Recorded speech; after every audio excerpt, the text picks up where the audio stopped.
드디어 우리나라도 인구 5천만 시대. 그러나 출산율은 점차 감소하고 있는 추세다. 인구의 고령화가 심화되고 여성의 경제적 활동이 증가하면서 현재 대한민국의 출산율은 1.23명으로 OECD 회원국 중 최하위다. 그럼에도 불구하고 늦둥이 출산은 점차 늘어나고 있다. 시대의 흐름에 따라 인구 구조 역시 변화해왔다. 이 변화 속에서 현재 우리 사회의 늦둥이는 어떠한 의미를 가질까? 과거에는 어떤 의미를 지녔을까? 낮은 출산율 속에 허덕이고 있는 지금, 우리는 늦둥이 출산에 관한 간단한 고찰을 해보고자 한다.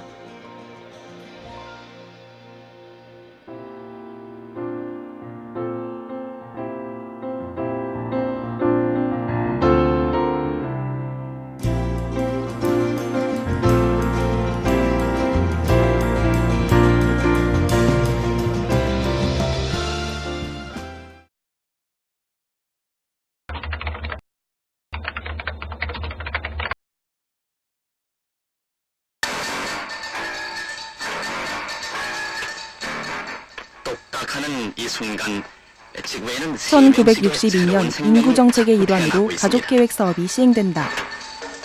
가족계획 사업이란 산하의 수나 출산 간격을 조정하는 국가 정책으로 우리나라에서는 산하를 제한하기 위해 시행되었다.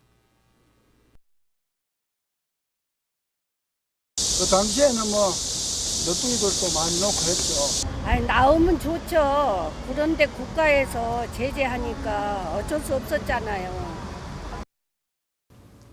60, 70년대에는 산하 제한 정책이 성공을 거두면서 점차 출산율이 감소했고 동시에 늦둥이의 출산도 감소하게 되었습니다.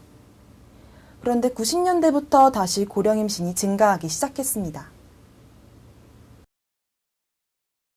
90년대 당시 고려산업개발에서 사내 기혼 남성 직원들을 대상으로 늦둥이를 낳는 추세에 대해 설문조사를 하였는데 무려 69%나 긍정적인 입장을 표했다.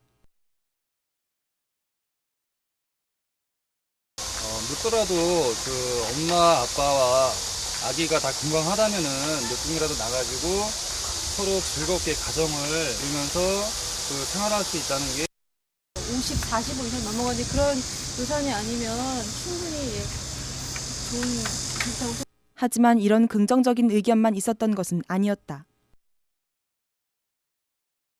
IMF가 경기도 어려운데 늦둥이 출산은 꿈 같은 일이었죠.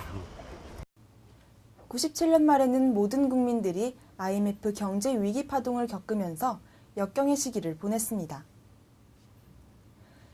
그러나 이러한 고난에도 불구하고 90년대 초중반부터 중년 여성들을 중심으로 늦둥이 갖기가 확산되어 출생아 중 셋째 아이의 비중이 89년 5.7%에서 94년 7.1%로 증가하였습니다.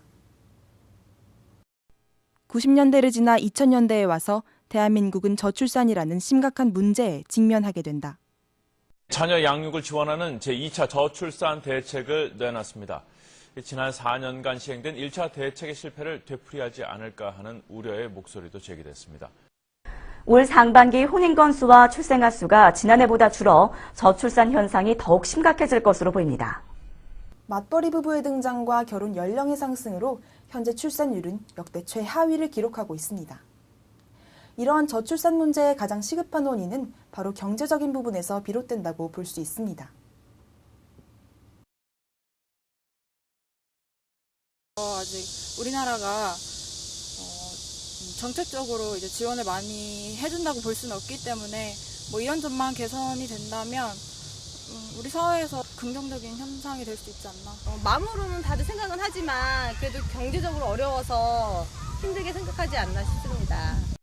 보건사회연구원에서는 2009년 기준으로 대학 졸업까지 자녀 1명에게 지불되는 총 양육비가 2억 6,204만 4천 원으로 조사됐다고 발표했다. 고위험 임신에 속하는 고령 임신은 기형아 검사, 산모의 건강검진 등 추가적인 검사와 확인이 필요하다. 그런데 그 비용에 비하면 국가 보조금은 턱없이 적을 뿐 아니라 그마저도 제대로 홍보되지 않아서 이를 수령하는 사람들이 적다. 늦둥이 출산뿐 아니라 모든 출산을 장려해야 할 국가는 이러한 기존의 소극적인 정책 기조에서 탈피하지 못하고 있다. 저출산 정책 등의 국가의 육아 보육 정책이 제대로 시행된다면 고령 임신의 실질적인 증가도 이루어질 것이라 예상해본다. 늦둥이 출산은 우리 시대의 과제이며 우리가 마주해야 할 문제이자 기회이다. 그래서 우리는 실제 늦둥이 가정을 방문하여 보다 사실적으로 알아보기로 했다. 우리가 알아볼 송은준 씨 가족은 전형적인 늦둥이 가정이다. 은준 씨는 위로 나이차가 큰 누나가 2명이나 있고 어머니가 39세 때 태어났다.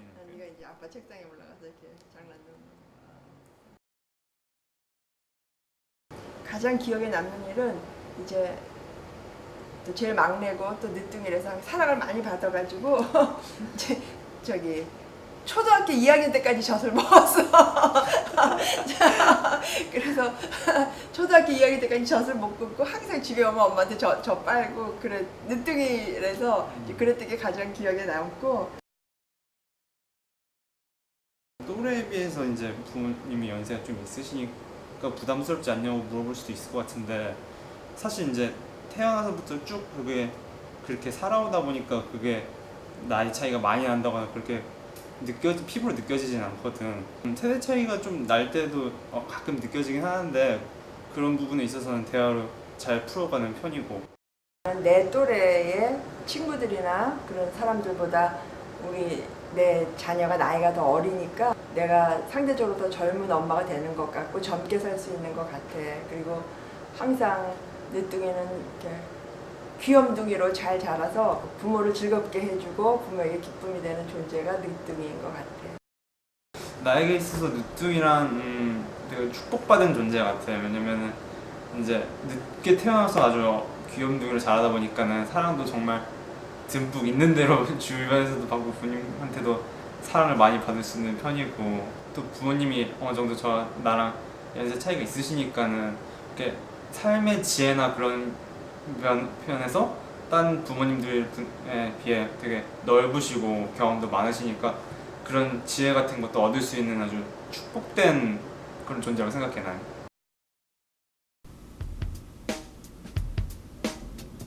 생명의 탄생은 언제나 고귀하며 축복받아야 하는 일이다. 그렇다면 우리 사회는 늦둥이 출산을 당당히 축복해줄 수 있는 준비를 하고 있는지 고민해보면서 이 짧은 고찰을 마무리하고자 한다.